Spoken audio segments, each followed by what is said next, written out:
ಅಡಿಕೆ ಗಿಡದಲ್ಲಿ ಅಡಿಕೆ ಆಗುವ ವಿಧಾನವನ್ನು ನಾನೀಗ ಹೇಳಿಕೊಡ್ತೇನೆ. ಅಡಿಕೆ ಸಸಿಗಳು ಫಸ್ಟ್ ನೋಡಲಿಕ್ಕೆ ಹೀಗಿರ್ತದೆ ನೋಡಿ, ಹೀಗೆ ಪ್ಲೈನಾಗಿ. ಇದೆಲ್ಲ ಸೋಗೆ, ಇದು ಪಾಳೆ, ಹೇಗಿರ್ತದೆ ಪಾಳೆ. ಇದರಲ್ಲೇ ಈ ಪಾಳೆ ಕಟ್ಟದ ನಂತರ ಹೀಗೆ ಒಂದು ಪಿಂಗಾರ ನೋಡಿ ಚಿಗುರ್ತದೆ. ಅದೇ ಇದರಲ್ಲಿ ಪಿಂಗಾರ ಅಂತ ಹೇಳ್ತೇವೆ. ಮಿಡ್ಲಿನ ಭಾಗ ಆಗ್ತದೆ. ಭಾಗ ಆದ ನಂತರ ತೋರಿಸ್ತೇನೆ ಹೇಗಾಗ್ತದೆ ಅಂತ. ಪಿಂಗಾರ ಓಪನ್ ಆದರೆ ಹೀಗಿರ್ತದೆ ನೋಡಿ ನೋಡಿ ನೋಡಿ ಅದರ ಮಿಡ್ಲಿ ನೋಡಿ, ಇಲ್ಲಿ ಅಡಿಕೆ ಸಿಗುತ್ತಾ ಉಂಟು. ಅಡಿಕೆ ಬರ್ತಾ ಉಂಟು ನೋಡಿ ಇಲ್ಲಿ.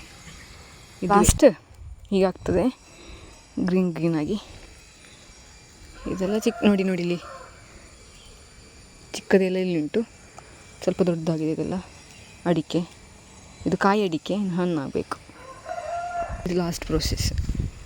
ಇಷ್ಟೆಲ್ಲ ಪ್ರೋಸೆಸ್ ಉಂಟು ಇದರಲ್ಲಿ ಅಡಿಕೆ ಗಿಡದಲ್ಲಿ. ಅನಬೆ ನೋಡಿ ಇಲ್ಲೊಂದುಂಟು. ಇಲ್ಲಿ ನಾಯಿಕೊಡೆ